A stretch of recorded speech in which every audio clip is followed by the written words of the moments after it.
Hey everyone, Butley here. I'm here with Patch. How are things today, Patch? Very good. Very good. I'm good to hear. Glad to hear it.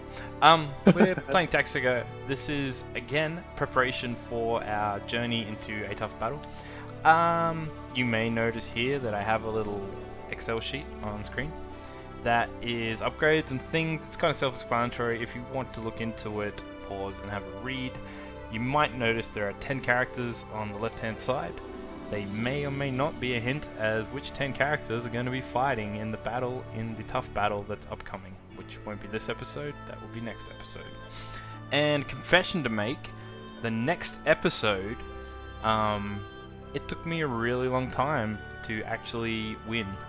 And I don't mean it's a long episode in the battle, I mean I took many goes at trying to actually play and record and fight.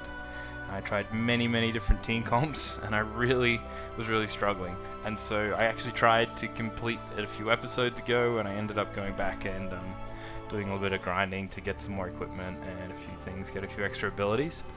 And that's what this crafting is about. We're going to make some proper weapons and all sorts of things. It takes a while, so where I'm going to talk you through some other things. And Patch was going to lead us off with that. He was telling me about what he's looking forward to in gaming in 2017. Yeah, there's only one game actually. It's really unfortunate, but Sorry, go on. Well, how much do you want me to talk about this? Because there's a bit of history to this whole thing. Okay, we got 35 minutes of crafting. Nothing to talk about unless you really want me to grind through the crafting, but it's really you just watch and you kind of get it. And so you wanted to tell us about the game, and then I have about 20 seconds of a joke after that. Okay. No, go on, just tell your story. Spoilers, there's a punchline. Well, okay, so long time ago, I don't know what town I was in, I was somewhere, going to go see a movie. How many and towns before have that, you been in? quite a few actually. At least ones with cinemas. And before I went, there was like a gaming arcade, all those arcade machines. And I played a game that I only ever got to play once and never got to play again, called Ocean Hunter. It was like a rail shooter set under sea, and it forever changed my life. I can see why a lot of people are, in hindsight, I guess, scared of Jaws and things. But the basic premise of the game was these horrible monsters have woken up all over the world, a flooded world covered in water, and it's up to you to go kill them, basically, and reap their bounty and save the world. And so you fight very ocean-themed things, like the first one I think is Leviathan. I could be getting that wrong. Wow. But it's a giant shark. That didn't take it easy. There's like, here, have Leviathan. Well, no, they're It's all the like end that. boss. No, you fight Leviathan, Kraken, Jorms. I don't know. I'm not going to try and say it because I'll. Ness. No, actually. But you fight like there's the Norse giant serpent. There's Charybdis, and Scylla. And it sounds like they're fantasy creatures, but a lot of them are actually just like a giant-sized sea creature. Yeah, Kraken is just an octopus. All those legends are sea creatures that, these are just legends of big ones. Yeah, and in the game, they are all just giant-sized sea creatures. But that probably is worse, because at least when it's something fantastical, it can't be real. And when it's just a giant octopus, it's terrifying, because it's a giant octopus, and you think, what if there is a giant octopus? So I didn't get very far in that game because it was a rail shooter, and rail shooters in arcade games tend to be a bit unforgiving. And since then, it's probably a good thing I only died in the first couple of levels. Since then, I have watched a YouTube video of a full playthrough of it, and it gets worse, by the way. The third level is absolute terror for me. It would have been the thing of nightmares for GB Patch. Yeah, so Patch is like, where did you get these phrases from? You don't speak like that. Sorry, go on. But yeah, this sort of invoked, like, it sparked a deep fear of sea creatures for me. The idea of being underwater and being attacked from all sides, and things like that, and giant monsters under the water. All those sort of things really sparked in my mind. And so forever, I've always had this deep fascination of deep sea exploration and killing giant monsters games. And now I know what a lot of people are thinking is obviously the game I'm excited for is Subnautica, which features a giant ocean world BioWare's where you go around and underwater, you don't fight sea creatures in BioWare. played Bioshock. Bioshock. Bioshock, Sorry. not BioWare. I have obviously never played that game either. You play lots of This BioWare. is what happens when I plan these episodes as well as I did. I know exactly what I want to talk about. So that's my history.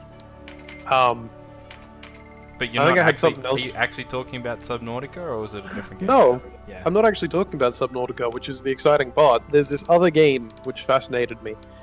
I didn't know the name of it. I saw a short video clip of it first, in which there's a submarine sailing. Or, I don't know. Did submarines sail? Is it considered sailing underwater? I have no I'm not sure what the nautical term is, but there's a submarine traveling underwater, and it's in pitch dark. You can only just see like the submarine's outline, and then a pulse goes out from the submarine, and up in the distance, you see sort of like it reflects off something. You get this outline shape of a boat in the distance, in this complete darkness, Ominous. and then the reflection fades, the sonar fades, and then the next thing, another pulse goes out from the submarine towards the boat again, and as it covers the boat, this time you see the boat isn't just a boat, but it has legs. The sonar highlights legs Oh and shit. arms, and not just, you know, a couple of them, but like 8 or something. And that made me extremely uncomfortable in ways that seeing a giant serpent doesn't quite explain. See, a lot of Subnautica, I know there would be bits in Subnautica like that, where there would be dark, deep sea areas where you can't see, and then something giant swims past. But what really struck me about this game, not Subnautica, is that it was advertising that as like a That was a the selling thing. point. yeah, and that Prepare to really be struck me. frightened. Yeah, and the game is called Diluvian. It seems to be like a similar sort of thing. It's a ocean survival management game. You've got a crew, you've got a home base, you've got to go out and get resources, and you got to explore the ocean. And there looks like there's a lot of like submarine battles and things. But yeah, it's really that deep, dark bottom of the ocean that gets to me. That Great feeling of unknown. something. There could be anything Yeah. down here. Yeah, and something lurching towards you, and you think it's something, and then it turns out it's something worse. And this relates back to the Ocean Hunter thing. Since I watched a clip, the third level in that game, again, when I was watching the YouTube video, filled me with complete discomfort, because the start of the level is your character is on like a, I don't know, some sort of attachment to their vessel, and it just starts going down, and they're on it, and it's just sinking and sinking and sinking, like vertically going deeper and deeper, and it's getting darker and darker until you basically can't see anything but where the torch shines. And that makes me horribly uncomfortable, and the boss in that level happened to be a giant anglerfish. That was Oh. Charybdis. And that's just... that invokes horrible feelings for me. But you're like, that was a good surprise and a good shock that Oh yeah. games don't it- usually get you that emotional these days. No, games don't usually make me afraid, because usually there's a lot of like, oh, it's just a game, and just switch it off. You know, there's nothing, Yeah. no real sense of. I don't get scared by jump scares. I don't get scared by zombies. You know, I don't panic when put in a corner and unable to get out. I panic a little in Dark Souls, but that's because I'm like, oh no, I'm gonna drop all my shit, drop all my stuff. God, it But, took me so long to put that together. Yeah, I had all these souls and all this humanity. Don't make me lose it. I hate losing but my I- humanity. But I don't. You've never played Dark Souls. Yeah, I actually have never played Dark Souls either. Clearing that up. Yeah. Yeah. No, I'm but sorry, I didn't that's what I realize mean. the rest of the world wouldn't get that joke. Yeah, it's just that crazy sort of irrational fear of the deep, dark, and giant sea monsters that lurk within it. Cool. That's good that you found a game that you're looking forward to, because there is very few that I could say that I'm looking forward to. Can you name any of them? No. Well, I don't actually follow new releases much these days, like release schedules, because exactly that fact that I'm so jaded by the last few years that I haven't found many interesting games that I'd want to play. So I gave up trying to be like, oh, I can't wait till the next Civilizations come out. Yeah, so Not anymore. I don't We've really been follow that. twice scorned now. Oh yeah, tell me about it. I know I said I wouldn't talk much about the crafting, but yeah, a couple little key things. We got a crossbow wielder, which we never had before. Decided to make our second winged guy a Valkyrie kind of unit because... Sorry, rune fencer, because he's male. Because I figured we would want a bit of healing in that. If my plan is like, later on we'll have Canopus and Gilbert as like a two-person invasion team, so they can fly places. So I made him a healer as well as a crossbow wielder, so we can help Canopus better.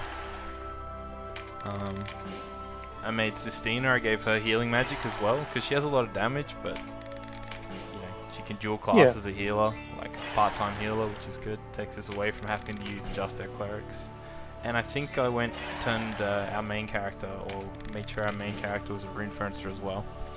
You might notice the theme of healing and the fact that that cheat at the start actually had a cleric on it or two as well, so there's going to be a fair bit of healing in the next battle. Just touching things up. So I'm just making like extra armor and stuff. Every time you add a new piece, and you'll see it as it sort of happens, every time you add a new, like, you get bolder armor +1, it just gives it a bit more armor and a bit more magic. Chainmail gives it just a bit more. Sometimes this was cool because I actually upgraded some, like, so far you've basically just put the best armor on as you go. And now we're actually getting to a stage where it's like, well, I don't actually want to get just the best armor. Sometimes it's better going and getting, say, leather armor upgraded instead of the higher armors, because leather armor doesn't cost as much RT, so you want it to be as powerful as you can without, you know, if you put heavier armor on, it takes you longer between turns, so it's RT. So there's a bit of work there where I'm taking like middle tier items and upgrading them as well. I'm not just picking the best armor.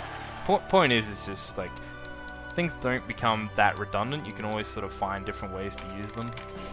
Anyway, the crafting takes forever because you have to start at ore and make ingots, and then you take the ingots and you turn them into like bars, and then you turn that into armor. It takes forever, but yeah, I actually wrote up a whole page of things that I needed to do, like physically wrote them, and then just went through a checklist one at a time. And that's how my spreadsheet came about. It was sort of a mock-up of that tidied up a little bit. But anyway, so I just wanted to talk about a couple of things like that, a couple of key changes we made to our team, so that when they show up in the future, you'd be like, yeah, we did mention that. What I was going to say though, speaking of, I once played a horrifying underwater game. I think I know what this is. I almost want you to guess, but I don't want you to ruin my joke. And then tell your joke, and I'll tell you if I was right. I won't cheat, I swear. I once played a horrifying underwater game that terrorized me as a kid. It was called Echo the Dolphin. Yep. And it was really, really... I don't know. Actually, it wasn't terrifying, but I kind of built the joke up and it wasn't that funny. It was like the first underwater thing that came out.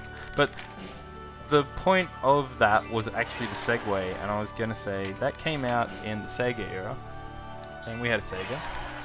And I was going to put to you, Patch, what game or games are your fondest memories of the old Sega? Whether we had them, or whether you played them elsewhere, or whether you saw them, or we never got to enjoy them. What would you say your fondest memories of the old Sega era would be? Ghouls and Ghosts would be top of that list. It's not quite the Ghouls and Ghosts people are familiar with from SNES. In this Ghouls and Ghosts, the game's a bit more merciful, and you get upgrades through the course of your adventure. Certain chests, you can break them open, and most of them contain a demon, but I think it's every third one contains a door, and every second door gives you an upgrade. And the other door gives you a chance to restore all your health or magic. The other thing it had was magic in general, which was you would hold down the attack button, and then your person would start to glow, and then you release the attack button, and then a magic spell shoots out. And some of those spells were, pretty good for damage, and one of them absolutely broke the game in that it made you invulnerable for a short period of time. But the And you could- spells, so each upgrade you got had different things, right? So you had armor, Yeah. which upgraded gave you more health. It gave you an extra heart. Shoes that upgraded gave you extra running speed. And jumping, which was pretty important for certain jumps early on. Yeah, it was an old Sega platformer style game, really, at the end Yeah. of the day. And then helmets were the ones you put on, and they gave you different magic. Yeah, but that being said, the magic that made you invulnerable, I think that was the last one you could get. So you had to get like 4 doors worth of helmets to get that And invulnerability. the thing was, And in is that that time, if you got like every single chest on your first run through it, you would probably get pretty much everything. But Not it wasn't quite. intended that you would get everything. That was the no, point. you do fall short on your first run. Even if you try really hard and use some extra lives, you will typically fall short. And you beat the final boss. And then, as is the tradition, you're sent back to the start to play it again. And then you have to beat the game a second time. And then you fight a actually bonus says boss. You're not actually ready, right? It's like Yeah, you're not ready, it- go again. What happens is, once you've got every single upgrade, you fight the final boss. No, once you got every single upgrade, the next door you get gives you a special item, a special weapon, like a super extra weapon. And only once you've got that weapon can you fight the real final boss. What happens is if you reach the final boss without that extra weapon, is it just sends you back to the start of that level, Nah, I and you don't just think keep that's doing true. that level. I've fought the Yeah. final boss with other weapons. Are you sure? Yeah, 100%. I've beat him with axes, which is like second tier weapon. Oh, third gross. tier weapon out of like 5. Yeah. Nothing is worse than the shuriken. That'd be like the worst weapon. Well, the axes are fine because when you use them in normal mode, they fly up at an odd angle, but when you use it Yeah. against him, because you're just shooting upwards, yeah. Yeah. So you start out with the point is you have to play spears. through twice, so you get there and Yeah. they get to the end, and regardless of what position you're in at the first playthrough, he sends you back. And then I'm Yeah, pretty sure definitely. you just go through every level. Because the thing is, by the time you have like the shoes and the extra spells and stuff, you can hurry through the levels pretty well. It's when you don't Yeah. have those things, the levels are tricky. The shoes, the ability to jump is a big deal because there is a bit of platforming in the game. So the shoes do actually make a fair bit of a difference. It's just, you know, sometimes it seems like, oh, you might want weapons instead, but yeah. Yep. The game was definitely probably one of my favorites from that. I can't think of any game I liked more. Kind of cool. Except- It had little secrets and shortcuts if you knew where to go, and it had different Yeah. styles of enemies in each world, and yeah, it was. I it was definitely- simple, but it was still kind of involved. As a kid, I definitely liked Bubble Bobble better, but as I've grown older, yeah, not as much. This is so bad. Double failure in a row on like 85 and 95 success rate. I was spewing because the problem is, right? You only get so many things, and you spend all that time grinding, and to get back to platinum and gold, you have to go right back, buy the ores, and start the whole process again. Yeah. And I'm actually really low on gold. I'm like, oh, I'm not sure if I have enough ore to put the pieces together. It's kind of one misstep. I'm sure I mentioned this last time. I'm pretty sure you're meant to like fight more battles and collect more stuff in the field. So things like ore and herbs and water and whatever else and wood. But you never quite find enough of those things, or you never quite do enough battles to collect enough of those. So you always end up buying them. And it's fine, they're cheap, but you have to buy so many of them that it's painful.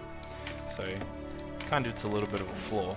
Like you've said, it would be cool if you had like a character that could learn skills, or you could learn skills on a character that could craft better or find your resources better, like more supporty sort of characters. But I guess they wanted everyone to be kind of more battle involved, and they didn't want you just flapping around in the field to get items so much. But that's the thing. So that was infuriating, losing items. It happens a few times, but do a lot of crafting. It doesn't fail that much, so I shouldn't really complain, I guess.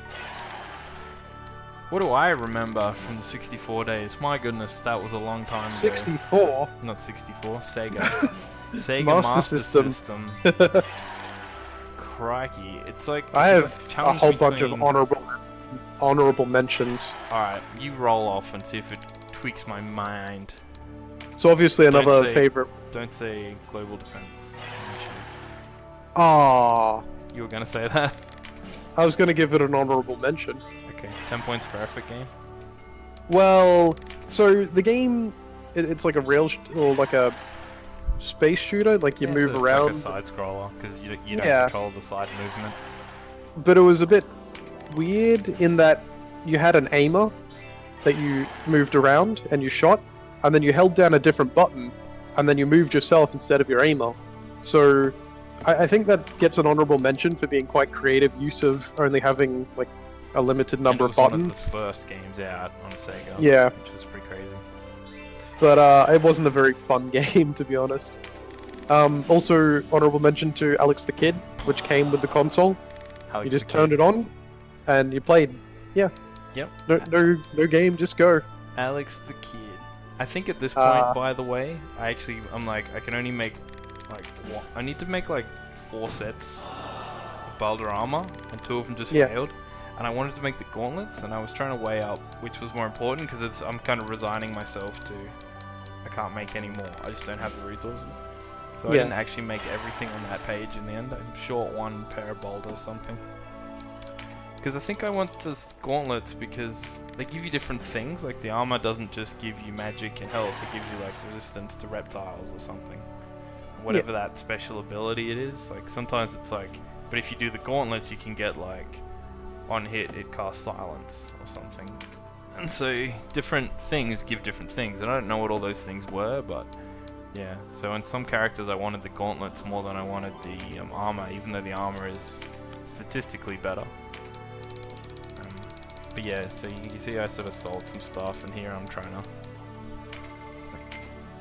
squeeze as much out of the thing as I can. It's really embarrassing. And now I'm like, okay, time to sell some shit. Oh dear. Ah dear. That's sad. What else? Shinobi? You gonna say Shinobi? Oh yeah, Shinobi was fantastic, except for that one boss. It was really hard. If you weren't fully upgraded by like the 3rd or Yeah. 4th boss, you just could not beat it. Even then, with full upgrades, it was still a ridiculously hard boss that relied on you getting near perfect timing. Like, for that time. The timing was just absurd. But it was cool being like a ninja, well, Shinobi, but yeah, just being a cool little ninja and throwing shurikens at people, and you had abilities in that too. You could like zap shit, I think. And it also had that cool, you could jump up and down levels mechanic, Yep. which was a lot of fun. And whenever an enemy was close enough and used attack, instead you'd use a melee attack, which was like a sword or a nunchuck. Usually more power, like you stab them Yeah. instead of like throwing shit. Yeah, I thought it was cool, innovative enough, interesting. Smash TV, You played a fair bit of that. I was that never was a very good fun at game. I actually saw it through to the end, even beat the bonus level. that. I'm pretty sure I did too, but I was never that good at it. Yeah, I think I was just determined. That was cool as because a you could kid. just turn it on in jam. Like you didn't Yeah. have to like get through levels or get through this to get to anywhere. You just turned it on and played, and if you got halfway or full way, you kind of got the same experience. I kind of liked it. I don't That you know. would fight through a thing, and then you'd sort of go back to the studio, and then they'd send you in again. I think that's Mickey how it Mouse? works. Yeah, I remember that. That's the Dream Castle thing. Yeah, there was actually 3 Mickey Mouse games, and it was the middle one that I played, and I have seen through to the end, and it's quite good. There's one that's really amazing. It only has like 7 stages or something, but there's a bit of backtracking and a lot of creative sort of stuff. And Oh, they're just crazy, like the amount of effort that went into a Mickey Mouse game.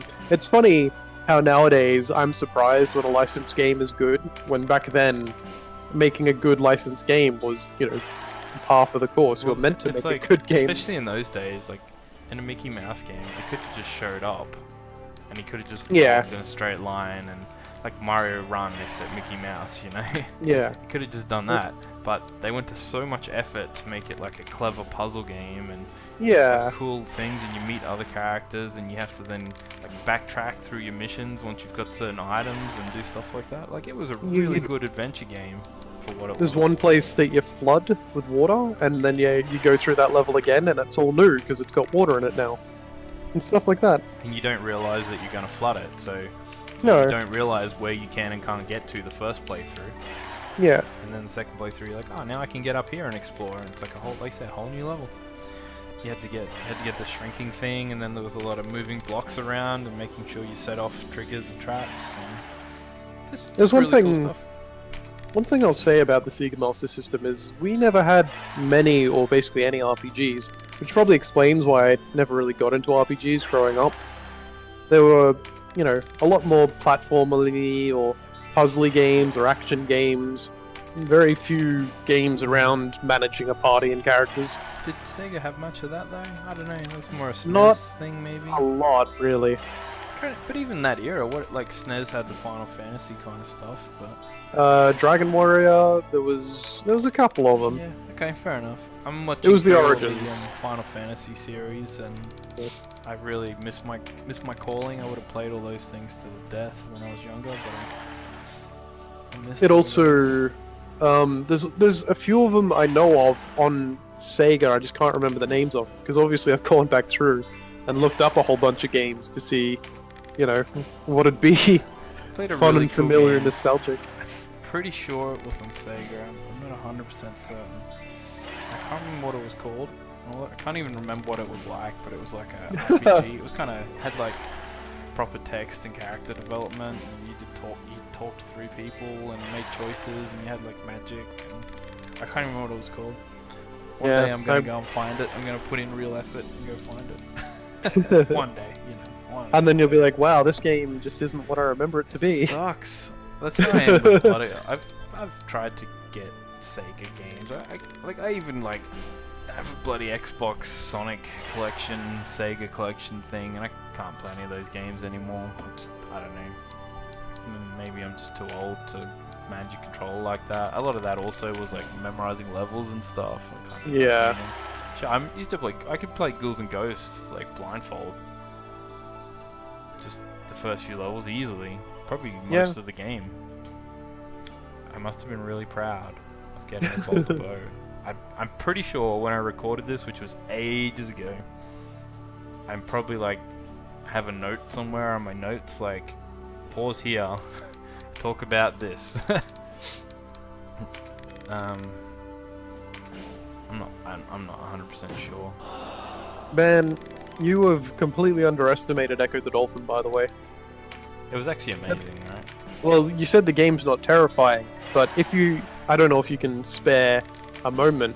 You can't, can you? You've got to record. Haha. Yeah, I can fidget, but then I don't want to ruin it. Yeah, after the recording, you need to go look up Echo the Dolphin Alien. Oh no. Which, looking at some of these things, they're actually kind of interesting. The Echo the Dolphin thing was purely to get from your topic to the topic I wanted to talk about.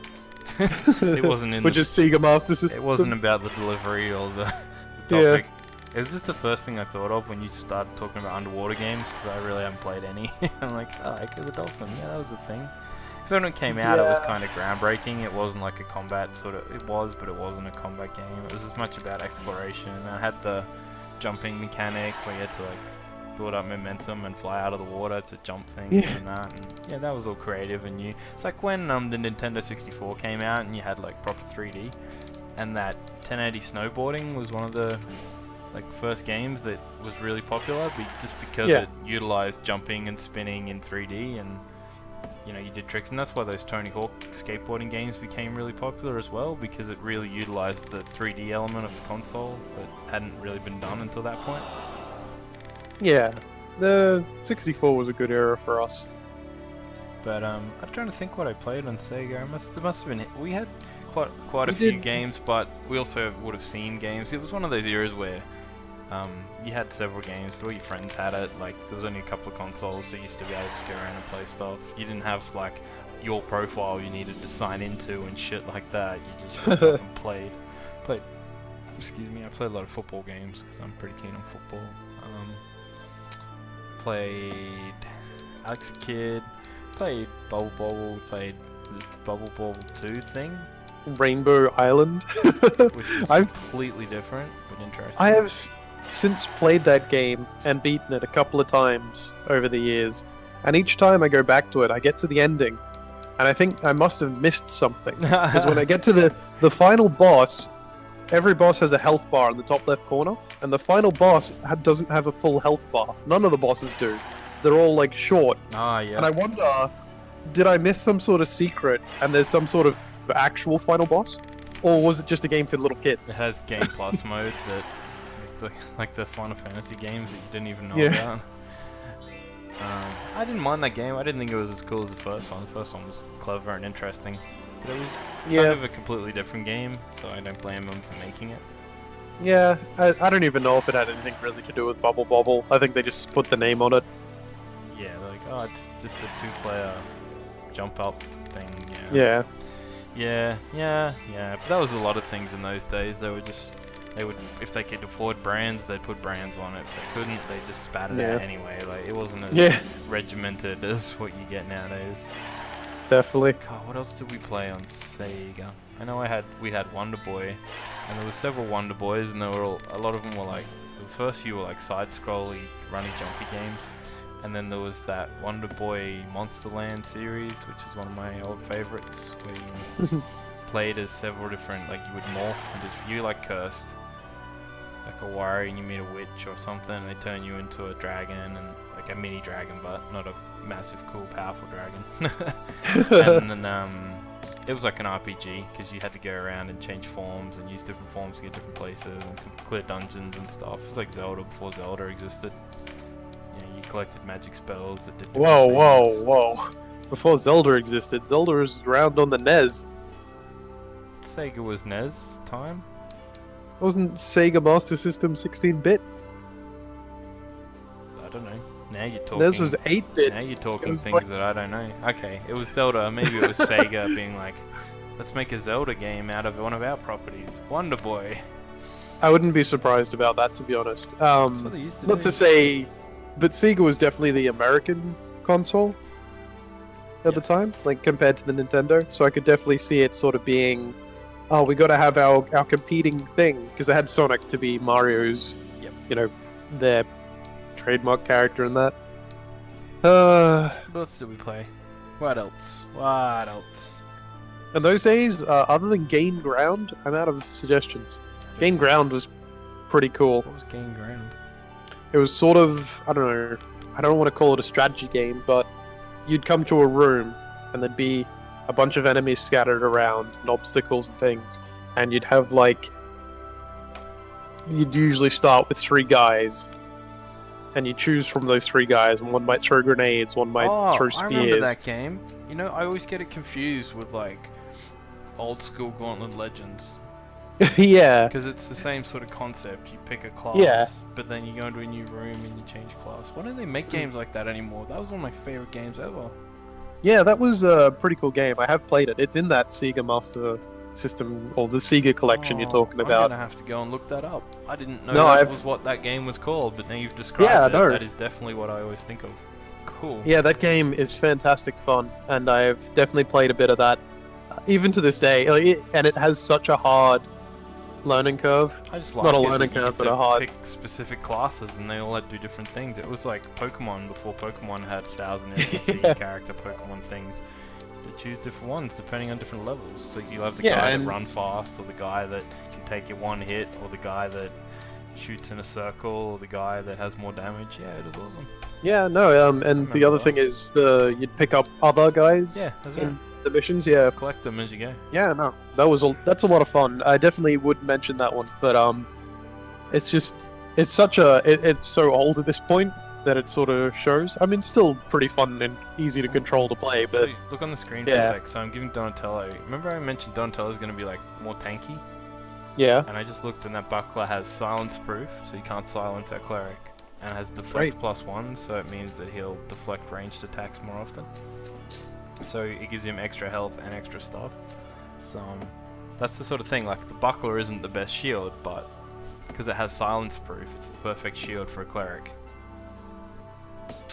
And that's the Looks sort like- of thing that I was saying in sense of like, I didn't always go and get the best item I could possibly get. I got the one that custom built for what we had. yeah. Anyway, that's No, I was our just gonna little thing. say, yeah. We did- Looks like our trip down nostalgia lane has to come to an end. Oh, that was interesting. We didn't plan what we were going to talk about in terms of what No. games. We just had to go off our memories. That's our little chart. Kind of proud of that little chart. Had to do a lot of work to give, to teach, to buy, or to craft. It took a lot of effort. Sad. Now it's over. And next time we go on to a big battle. Hope you're prepared. Patch doesn't know what's coming. He won't know what's hit him. It'll be Vice. Anyway, thanks for watching, guys. Thanks for putting up with us. You know, if we would love to hear if anyone else can remember Sega games. So if you do see this and comment, that would be fantastic. And that's really all. Anything else, Patch? No, thanks for watching. Yeah, cheers for watching, guys. We will catch you next time.